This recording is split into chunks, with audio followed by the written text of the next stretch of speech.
بسم اللہ الرحمن الرحیم۔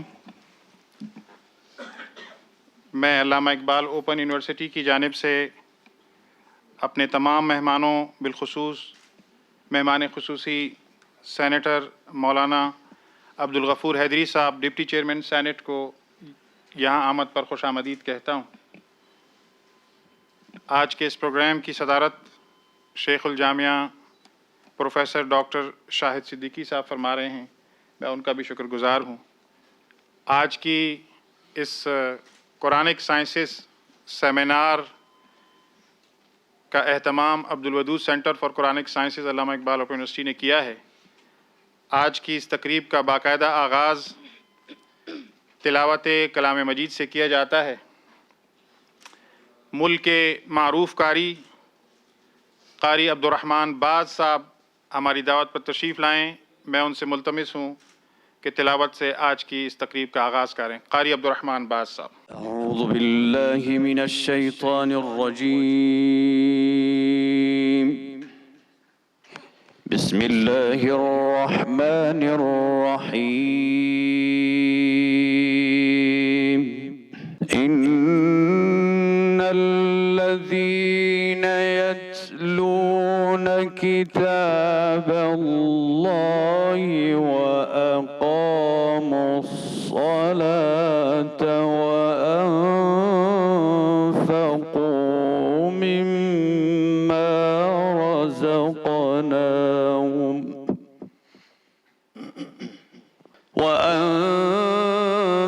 وأنفقوا مما رزقناهم سرا وعلانية يرجون تجارة لن تبور ليوفيهم أجورهم ويزيدهم من فضله إنه غفور شكور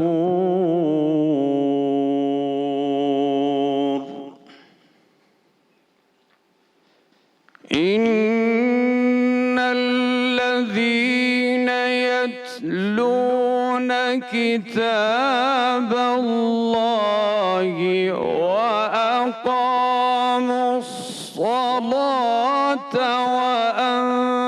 وأنفقوا مما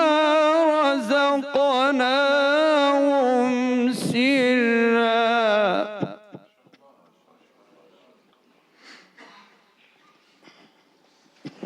إن الذين يتلون كتاب الله وأقاموا الصلاة وأنفقوا مما رزقناهم سرا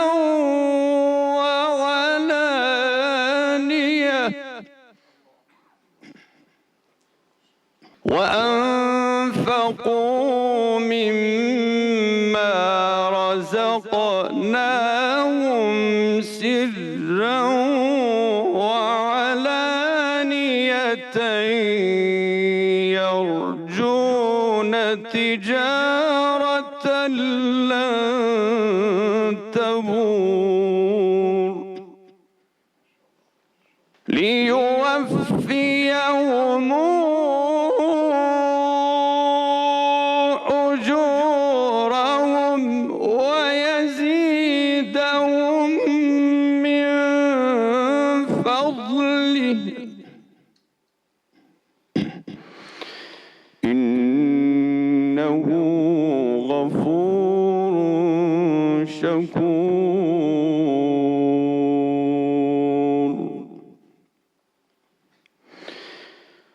والذي أوحينا إليك من الكتاب هو الحق مصدقا لما بين يديه إن الله بعباده لخبير بصير صدق الله العظيم.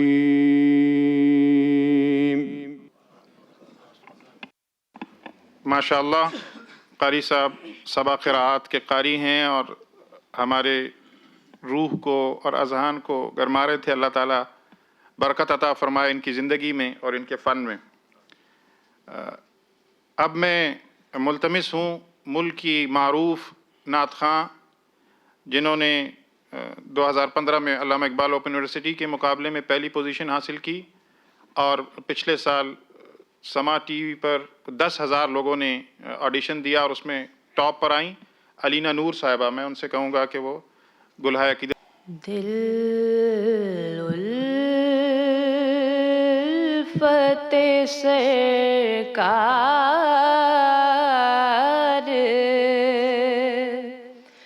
بسانے کے لیے ہے، دل الفت سرکار بسانے کے لیے ہے، جان آپ کی حرمت پہ لٹانے کے لیے ہے، دل کہنے لگا کرتے ہی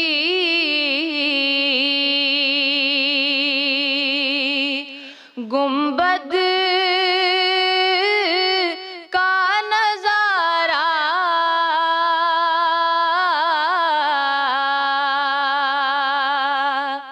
دل کہنے لگا کرتے ہی گنبد کا نظارہ یہ نقش تو آنکھوں میں سجانے کے لیے ہے، یہ نقش تو آنکھوں میں سجانے کے لیے ہے، جان آپ کی حرمت پہ لٹانے کے لیے ہے، پیغام سناتی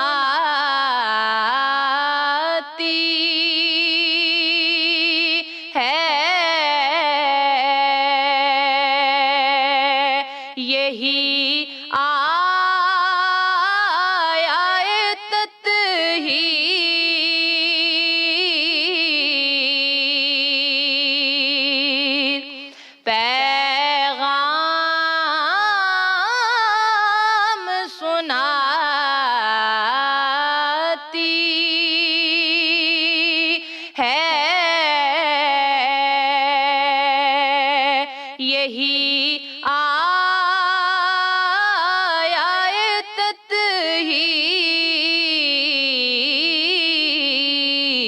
کہ عزت میرے آقا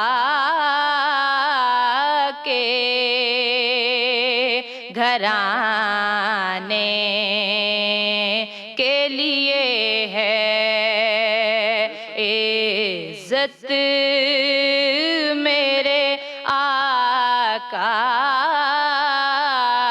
کے گھرانے کے لیے ہے، جہاں آپ کی حرمت پہ لٹانے کے لیے ہے، ہم امتی ان کے ہیں،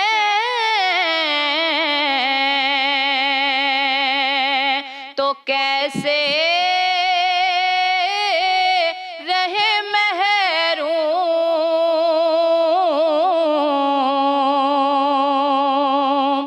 ہم امتی ان کے ہیں، تو کیسے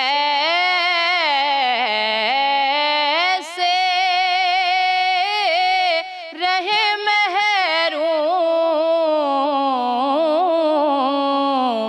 جب ان کا کرم سارے زمانے کے لیے ہے، جب ان کا کرم سارے زمانے کے لیے ہے، دل الفت سرکار بسانے کے لیے ہے، جہاں آپ کی حرمت پہ لٹانے کے لیے ہے۔ ماشاءاللہ، اللہ تعالیٰ ان کی زندگی میں برکت دے اور حب رسول صلی اللہ علیہ وسلم میں مزید اضافہ فرمائے۔ اب میں التماس گزار ہوں شیخ الجامعہ پروفیسر ڈاکٹر شاہد صدیقی صاحب سے کہ وہ خطبہ استقبالیہ پیش کریں۔ بسم اللہ الرحمن الرحیم۔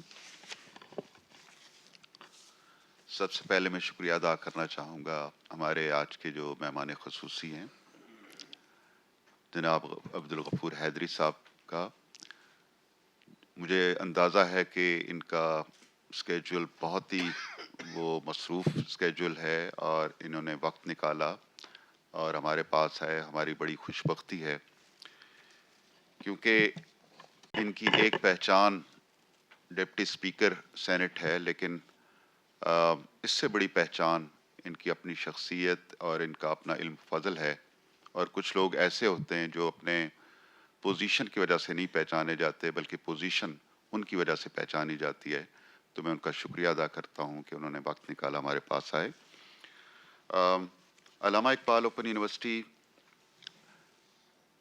ایک پاکستان کی واحد یونیورسٹی ہے اور باقی یونیورسٹیوں سے اس حوالے سے ممتاز یونیورسٹی ہے کہ اس میں اس وقت 13 لاکھ طلباء و طالبات پڑھ رہے ہیں، اور یہ 13 لاکھ طلباء و طالبات جو ہیں کسی ایک شہر یا صوبے تک محدود نہیں ہیں، بلکہ یہ پاکستان کے 4 صوبوں اور گلگت بلتستان اور آزاد کشمیر سے تعلق ہے ان کا، اور ہمیں اس بات پہ بڑا فخر ہے کہ ان 13 لاکھ طلباء و طالبات میں 65% طالبات ہیں، اور یہ طالبات جو ہیں یہ اربن ایلیٹ نہیں ہیں، بلکہ پاکستان کے دور دراز کے علاقوں سے ان کا تعلق ہے، اور یہ پڑھ کے پروگرام کمپلیٹ کر کے کسی نہ کسی طریقے سے پاکستان کی ورکنگ فورس کا حصہ بن رہی ہیں۔ ہمیں اس بات پہ بڑا فخر ہے کہ علامہ اقبال اوپن یونیورسٹی ایک طرح سے قومی یکجہتی کا سمبل ہے۔ ہمارے 44 ریجنل آفسز ہیں جو پاکستان کے 4 صوبوں اور آزاد کشمیر اور گلگت بلتستان میں بھی ہیں۔ اس وقت ہمارے کچھ 14 کے قریب ہم ریسرچ جرنلز یہاں سے پبلش کر رہے ہیں۔ اس حوالے سے بھی پاکستان میں یہ واحد یونیورسٹی ہے جس میں اتنے زیادہ تحقیقی مجلے شائع ہو رہے ہیں۔ اس کے علاوہ پچھلے 3 سالوں میں ہمارے ہاں 24 کے قریب نیشنل انٹرنیشنل کانفرنسز ہوئی ہیں، اور یہ جو سیمینار ہے اور ٹاک سیریز ہیں، تقریباً 100 کے قریب اس طرح کے سیمینارز اور ٹاک سیریز ہوئی ہیں، کیونکہ ہم سمجھتے ہیں کہ ایک تعلیمی ادارہ جو ہے، خاص کر یونیورسٹی، اس کا کیمپس ایک طرح کا سینٹر ہونا چاہیے ایکیڈیمک ریسرچ اور لٹریری ایکٹیویٹیز کا۔ اور الحمدللہ ہماری جو فیکلٹی ہے بڑی ہی ایک وائبرنٹ فیکلٹی ہے، جنہوں نے اس چیز کو ممکن بنایا کہ اتنی بڑی تعداد میں ریسرچ جرنلز اور اتنی بڑی تعداد میں ریسرچ کانفرنسز ہوئی ہیں، کیونکہ ہمارا یقین ہے کہ پاکستان کی تعمیر و ترقی میں تحقیق کا ایک بڑا بنیادی رول ہے، اور تحقیق برائے تحقیق نہیں بلکہ ایسی تحقیق جو جڑی ہوئی ہو پاکستان کے جو معاشی اور معاشرتی مسائل ہیں۔ ان 14 ریسرچ جرنلز میں ہمارے 2 ریسرچ جرنلز ایسے ہیں جن کا تعلق ہماری faculty of Arabic and Islamic studies کے ساتھ ہے، جس میں ایک ہمارا مجلہ معارف اسلامی ہے، اور انشاءاللہ وہ اسی سال 1-2 مہینوں کے اندر وائی کیٹیگری میں وہ شامل ہو جائے گا، جو ہمارے لیے بڑا اعزاز ہے۔ اس کے علاوہ ایک نیا ریسرچ جرنل ہم نے شروع کیا سیرت اسٹڈیز کے حوالے سے، اور اس کا پہلا شمارہ آ چکا ہے، اور انشاءاللہ ایک ریگولر وہ پرچہ ہوگا اور بڑا کوالٹی ریسرچ جرنل ہوگا۔ اس کے علاوہ ہم اسلامک اسٹڈیز کی فیکلٹی میں ہر سال ایک کانفرنس کراتے ہیں، جس میں وہ انٹرنیشنل سطح کی ایک کانفرنس ہوتی ہے، جس میں باہر کے علماء بھی آتے ہیں، اسکالرز بھی ہوتے ہیں، ہمارے لوکل اسکالرز بھی ہوتے ہیں، تو اس طرح ایک انٹریکشن ہوتا ہے متواتر، اور ہم سمجھتے ہیں کہ یہ انٹریکشن جو ہے ہمارے اسٹوڈنٹس کے لیے، ہمارے فیکلٹی کے لیے بڑا ایک مفید انٹریکشن ہے۔ ایک اور جو انیشیٹو وہ بھی اسی فیکلٹی سے سٹارٹ ہوا ہے، یہ ایک سیریز آف ٹاکس ہیں، اس کا نام ہم نے رکھا ہے خطبات اسلام آباد۔ اس میں ہم مختلف موضوعات پہ اسکالرس کو بلاتے ہیں، اور اس میں ہمارا پروگرام ہے کہ 200 کے قریب ہم اس پہ ٹاکس کرائیں گے، اور بعد میں یہ کتابی شکل میں بھی خطبات شائع ہوں گے۔ آج کا جو موضوع ہے، ہم سمجھتے ہیں کہ ہم مسلم امہ بڑی خوش قسمت ہے کہ اس کے پاس ایک ایسی کتاب ہدایت موجود ہے جو جب سے یہ حضور کا پیغام شروع ہوا اور رہتی دنیا تک یہ کتاب ایسی ہے کہ جس میں کوئی تحریف نہیں ہوئی ہے اور نہ تحریف ہوگی، اور یہ ایک مسلسل ایک ایسا سرچشمہ ہے ہدایت کا جس سے ہم فیض یاب ہوتے رہیں گے۔ ہم کیا پوری جو ایک انسانیت ہے سے فیض یاب ہوتی رہے گی۔ تو اس حوالے سے آج کا سیمینار ہمارے لیے بڑا اہم ہے، اور ہمیں بڑی خوشی ہے کہ اس پہ گفتگو کرنے کے لیے ہمارے پاس بڑے ہی ریلیونٹ سپیکرز موجود ہیں۔ آخر میں شکریہ ادا کرنا چاہوں گا محترم ڈاکٹر باسط صاحب کا اور ودود سینٹر کا، جس کے زیر اہتمام یہ سیمینار منعقد کیا جا رہا ہے، ان سب لوگوں کا جنہوں نے اس کار خیر میں اپنا حصہ ڈالا، اور آپ سب سامعین کا جو باہر سے تشریف لائے اس سیمینار کے لیے بہت شکریہ۔ بہت شکریہ۔ میں اب التماس گزار ہوں آج کے اس سیمینار میں ہمارے گیسٹ اسپیکرز میں سے قاری سید بزرگ شاہ صاحب الازہری کو۔ آپ کی 10 سے زیادہ تصانیف منصہ شہود پر آ چکی ہیں، اور آپ الازہر سے فارغ التحصیل ہیں۔ آج ان کی گفتگو ہوگی تجوید سائنس کے حوالے سے۔ قاری سید بزرگ شاہ صاحب الازہری۔ بسم اللہ الرحمن الرحیم۔ احمد اللہ سبحانہ وأصلي وأسلم على رسوله وبعد،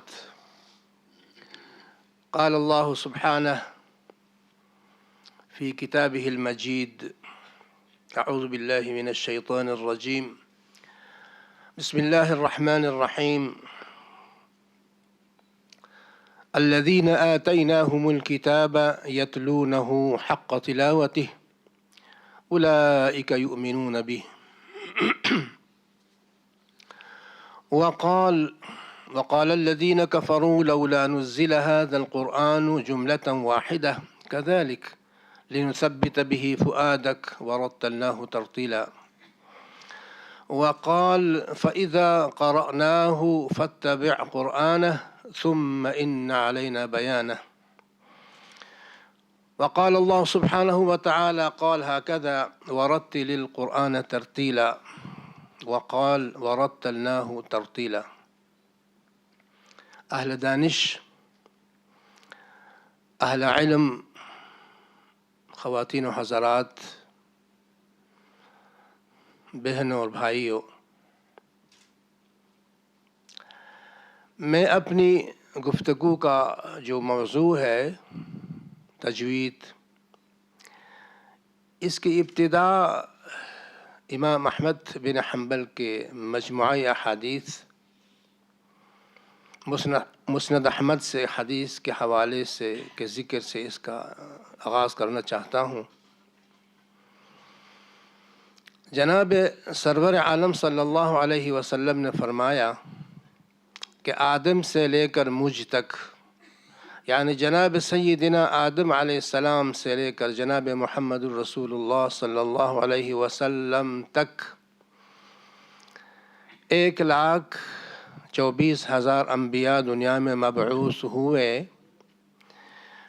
ان میں سے 315 صاحب کتاب تھے، 315 صاحب کتاب پیغمبر تھے۔ ان کو وہ صحائف بھی تھے اور کتابیں بھی تھی۔ یہ تمام یہاں جو بات میں جس طرف لانا چاہتا ہوں اس حدیث کے حوالے سے، وہ یہ ہے کہ جناب سیدنا آدم کے صحیفوں سے لے کر جناب سیدنا عیسیٰ علیہ السلام کی انجیل تک دو دوستوں کے درمیان ہو، اگر وہ 2 سے تجاوز کر کے 3 تک چلی جائے وہ بات، پھر وہ راز نہیں رہتی، وہ فاش ہو جاتا ہے۔ اور تجربہ یہ کہتا ہے کہ کوئی بھی کتاب، کوئی بھی آرٹیکل اگر وہ لکھی ہوئی ہو تو وہ صدیوں تک اس سے لوگ استفادہ کرتے رہتے ہیں۔ اور ہم دیکھتے ہیں کہ دنیا میں بہت سے ایسے لوگ ہیں جو علم کے دریا ہیں، علم کے سمندر ہیں، لیکن یہ ہے کہ اگر اس شخص کو جو عالم ہے، جو محقق ہے، اس کے قلب و اذہان میں جتنے بھی علوم ہیں، اگر کہیں اس کے دماغ میں فطور آ جائے، اس کے دل میں کوئی فطور آ جائے یا وہ فوت ہو جائے، تو اس شخص کے ساتھ وہ علم بھی ختم ہو جاتا ہے، وہ علم بھی ختم ہو جاتا ہے۔ لیکن یہاں قرآن کریم کی عظمت کی داد دینی چاہیے، قرآن کریم کی عظمت کا ہمیں قائل ہونا چاہیے کہ جو کتابیں مکتوبی شکل میں دنیا میں آئیں، ان کا نام و نشان بھی اس وقت دنیا میں نہیں ہے، اور ہمیں تفاصیل بھی نہیں ملتی کہ کس نام کی آسمانی کتاب کس نام کے پیغمبر کو ملی تھی، اس کے مندرجات کیا تھے۔ لیکن قرآن کریم صوتی انداز میں آیا جب سے حضور صلی اللہ علیہ وسلم کے قلب اطہر پر اتارا گیا، اب تک جیسا کہ شیخ الجامعہ نے فرمایا اب تک اس میں کسی قسم کی کوئی تبدیلی کوئی تحریف نہیں ہوئی اور اسی حالت میں ہے جس طرح اللہ سبحانہ و تعالی نے سرور عالم صلی اللہ علیہ وسلم کے قلب اطہر پر اس کو اتارا تھا۔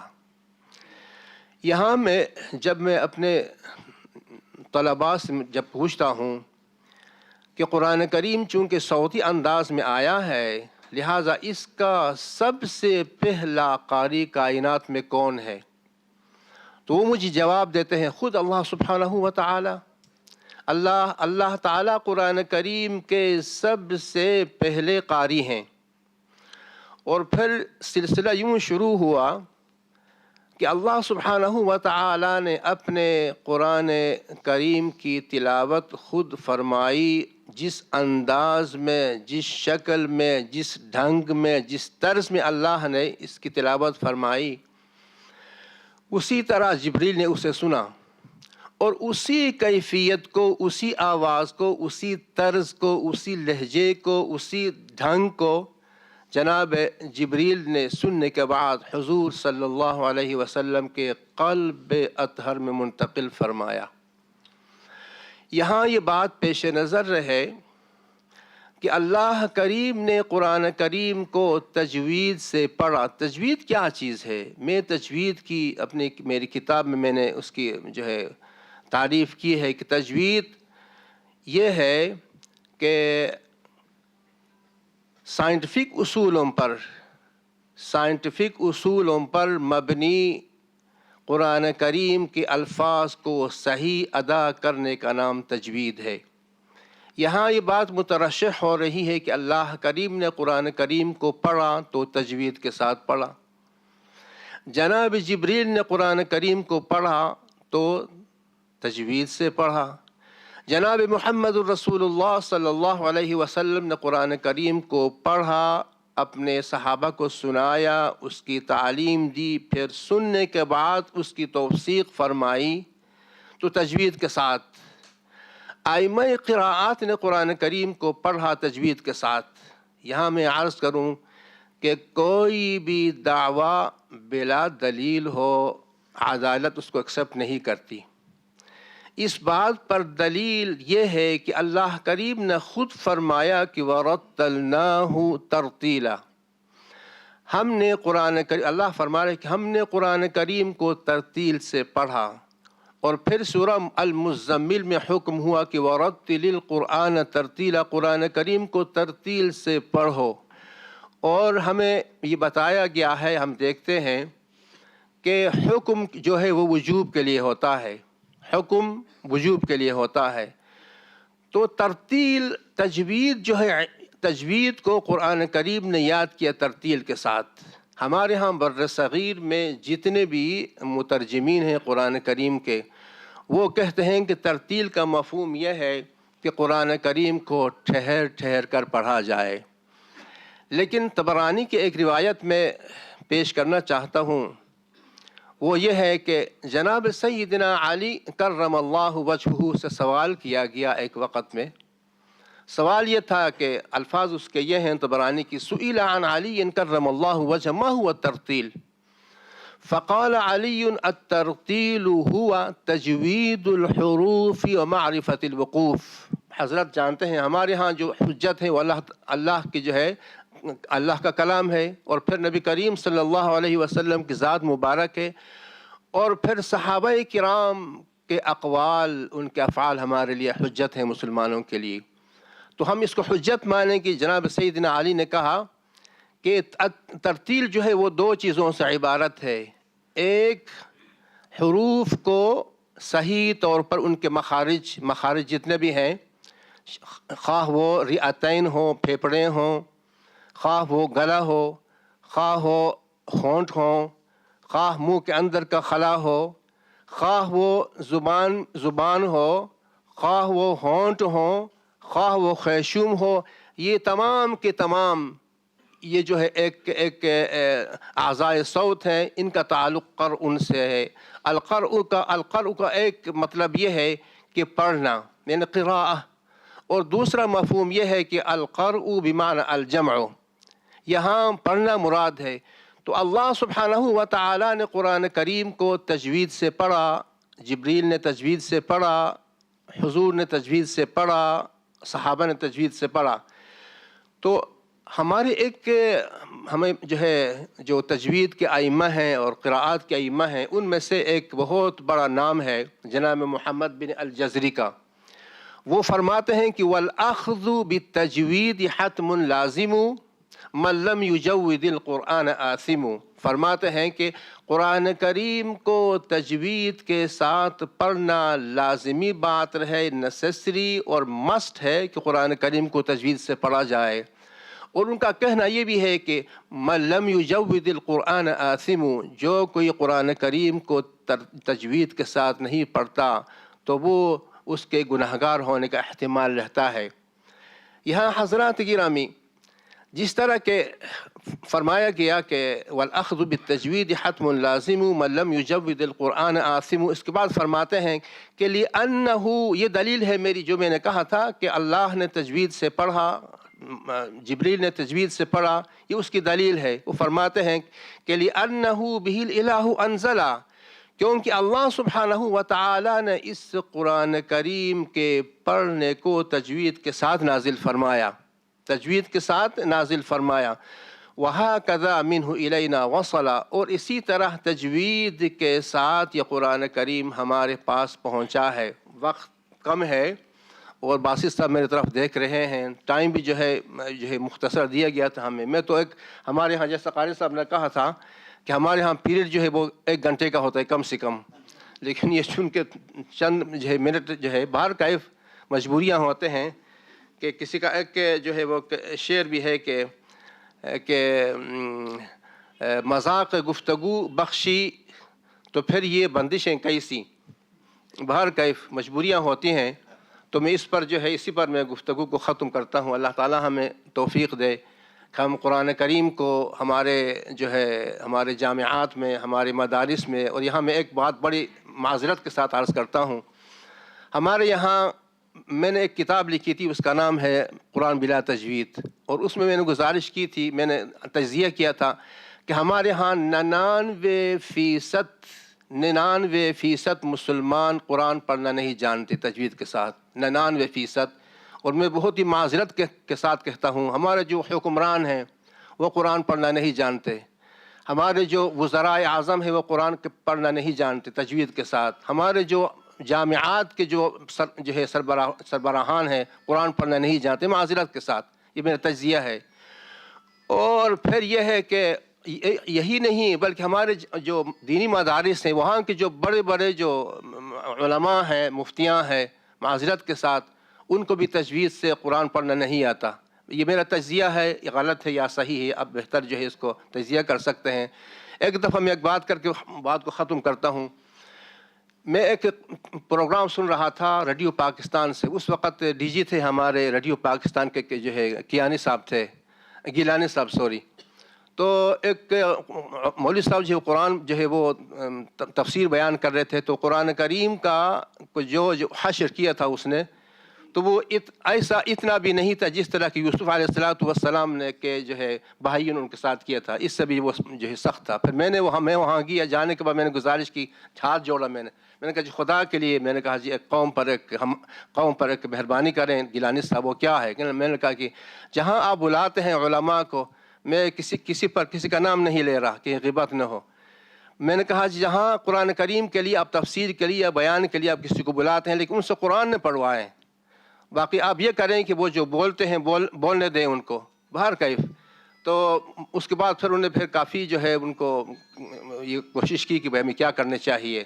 بات کو ختم کر رہا ہوں کہ ہمیں اللہ تعالیٰ ہمارے جامعات کو ہمارے صرف ہمارے ایک ہی جامعہ ہے اسلامک یونیورسٹی، وہاں پر اس کا اہتمام ہے، تجوید کا بھی ہے، قرآت کا بھی ہے۔ باقی پاکستان میں ہر جامعے میں، ہر کالج میں، ہر یونیورسٹی میں، ہر اسکول میں، کہیں بھی تمام علوم وہاں پڑھائے جاتے ہیں، میں آپ کے جو ہے آپ موجود ہیں جناب شیخ الجامعہ، ان کے حوالے سے ان کے جو ہے وساطت سے عرض کر رہا ہوں کہ جتنے بھی علوم ہیں حکومت ان کی جو ہے باقاعدہ نگرانی کر رہی ہے، ان کے ساتھ تعاون کر رہی ہے، لیکن تجوید کے ساتھ قرآن پڑھنا یہ اتنا مظلوم جو ہے یہ فن ہے کہ اس کی طرف کوئی توجہ نہیں ہے۔ اللہ کرے اس کی طرف جامعات کی توجہ ہو، حکومت کی توجہ ہو، اور یہ کسی جگہ پر اس کا جو ہے کوئی ادراک ہو۔ ایک بات اور حضرت کو معلوم ہے، ڈپٹی چیئرمین صاحب کو، کہ گورنمنٹ نے ایک بل پاس کیا ہے الحمدللہ، تو اس میں کہا گیا ہے کہ پرائمری سے لے کر جو ہے شروع سے لے کر پرائمری تک جناب علی قرآن کریم پڑھایا جائے گا، لیکن مجھے یہ فکر ہو رہی ہے کون پڑھائے گا اس کو، ان کو پڑھائے گا کون؟ بہر کیف میری گزارش ہے کہ اس طرف توجہ دی جائے۔ تو میری گفتگو تو پوری نہیں ہوئی، بہر کیف مجبوریاں ہیں، آپ جو ہے بہت مصروف ہیں آپ حضرات دونوں، تو لہٰذا میں یہاں بات کو گفتگو ختم کرتا ہوں۔ وما علیہ الا البلاغ المبین۔ جزاکم اللہ خیر۔ قاری سید بزرگ شاہ صاحب تجوید سائنس کے حوالے سے گفتگو فرما رہے تھے۔ اب میں بلا کسی توقف ملتمس ہوں پروفیسر ڈاکٹر قاری تاج افسر صاحب سے۔ آپ شعبہ تفسیر اور قرآنک سائنسز اسلامک یونیورسٹی کے صدر شعبہ ہیں، آپ بر صغیر میں تفسیر کے حوالے سے گفتگو فرمائیں گے۔ نحمدہ ونصلی علی رسولہ الکریم، اما بعد فاعوذ باللہ من الشیطان الرجیم، بسم اللہ الرحمن الرحیم۔ لقد من اللہ علی المؤمنین اذ بعث فیہم رسولا من انفسہم یتلو علیہم آیاتہ ویزکیہم ویعلمہم الکتاب والحکمہ، صدق اللہ عظیم۔ قابل احترام صدر مجلس اور مہمان خصوصی اور حاضرین مجلس، قرآن حکیم ایک مقصد کے لیے نازل ہوا، اور اس مقصد کا بیان اور اس کی وضاحت خود قرآن حکیم کر رہا ہے، اور وہ یہ ہے کہ لتخرج الناس من الظلمات الی النور، تمام انسانیت کو، انسانی سماج کو ہر قسم کی ظلمت سے نکال کر روشنی کی طرف لے کر آنا۔ ظلمات جمع ہے، انسانی سوسائٹی کے اندر ظلمات کے مختلف پہلو ہیں۔ ایک ظلمت کا پہلو وہ عمرانی رویے اور انسانی سماج کی تشکیل کے جو ادارے ہوتے ہیں وہاں سے خرابی پیدا ہو جائے۔ دوسرا پہلو تعلیم کے حوالے سے جہالت عام ہو جائے، تو یہ بھی ایک ظلمت ہے۔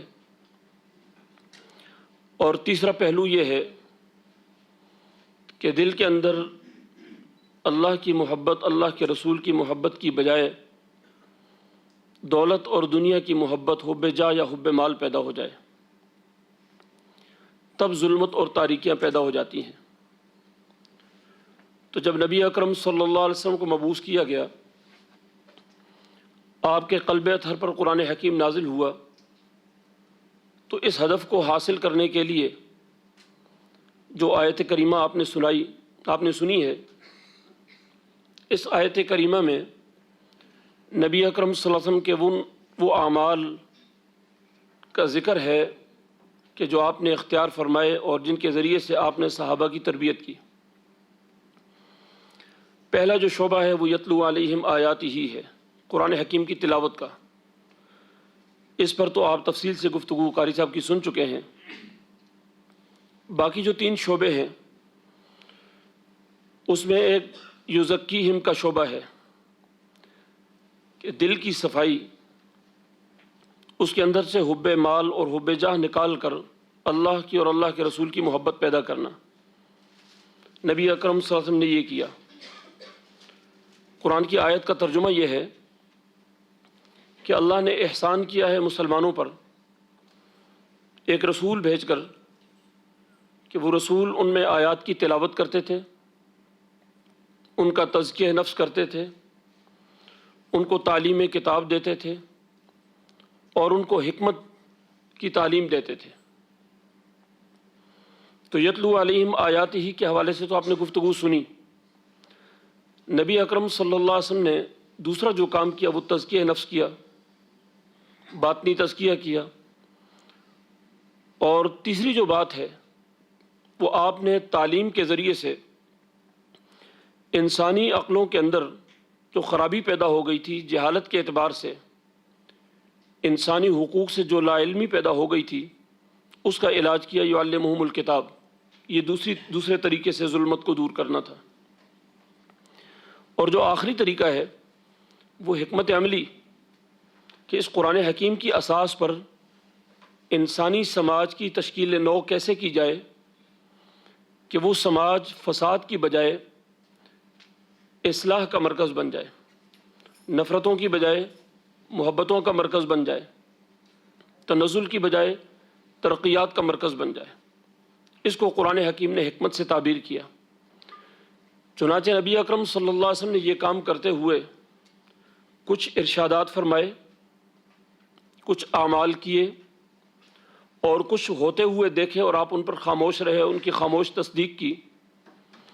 یہ سارا عمل سنت کہلاتا ہے، اور صحابہ اکرام کی وہ تفسیرات ہیں جو حدیث مرفوع یا حدیث موقوف کے نام سے ہم جانتے ہیں۔ پھر اس کے بعد اگلے دور میں جہاں جہاں جس خطے میں جس درجے کی ظلمت پیدا ہوتی گئی، اس درجے کا علاج اور معالجہ اس دور کے محققین کرتے رہے۔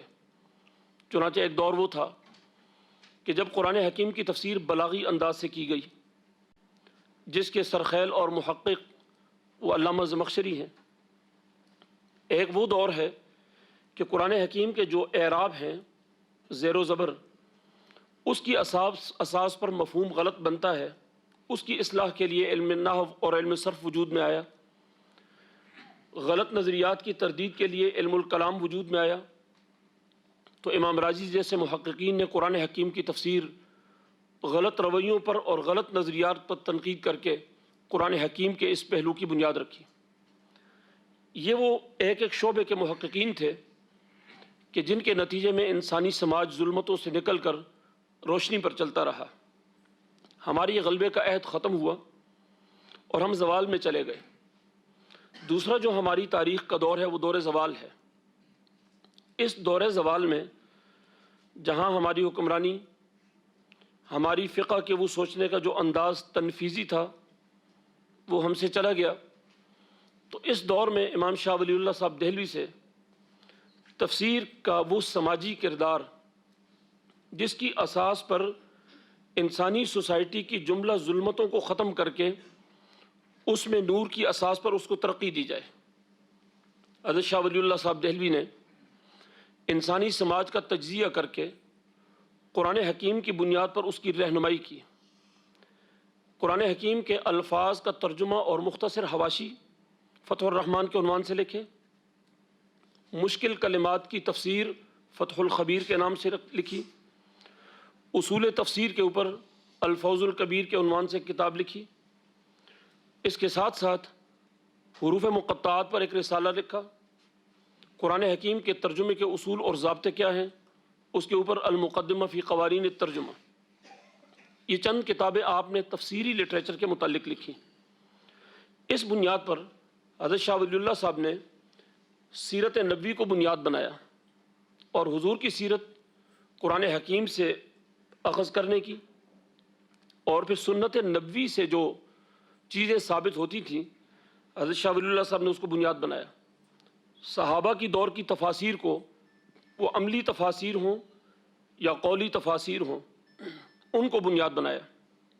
اس کے بعد کے جو مفسرین تھے، چونکہ وہ اپنے دور کے تقاضوں کے تحت تھے،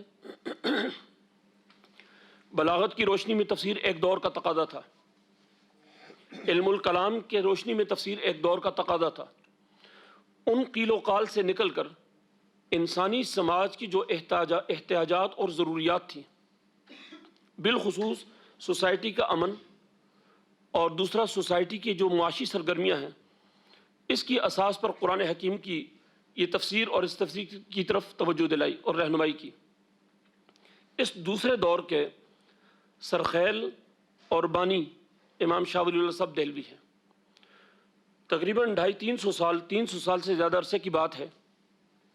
اس عرصے میں ایک وہ سلسلہ ہے جو حضرت شاہ ولی اللہ صاحب کی قرآنی تفسیر کا ترجمان ہے، اور وہ قرآن حکیم کی تفسیر میں انسانی سماج کے جو رویے ہیں اس کو ظلمتوں سے نکال کر روشنی کی طرف لانے کا عمل، وہ چاہے تصوف کے راستے سے ہو، وہ چاہے فقاہت کے راستے سے ہو، اور وہ چاہے حکمت تنفیذی اور سیاسی عنوان سے ہو، اس جامع پہلو کو لینے والے آگے ان کے صاحبزادے حضرت شاہ عبدالعزیز صاحب محدث دہلوی ہیں، جنہوں نے فتح الرحمن کو تفسیر عزیزی کے انداز میں اس کو آسان کر کے عوام کے لیے پیش کیا، اور پھر بدلتے ہوئے حالات کے مطابق اردو اور فارسی میں جو تبدیلیاں ہو رہی تھیں اس کے تحت اس خطے کے بہت بڑے سرخیل آزادی کے مجاہد حضرت شیخ الہند مولانا محمود حسن نے قرآن حکیم کا اس دور میں سلیس اردو میں ترجمہ کر کے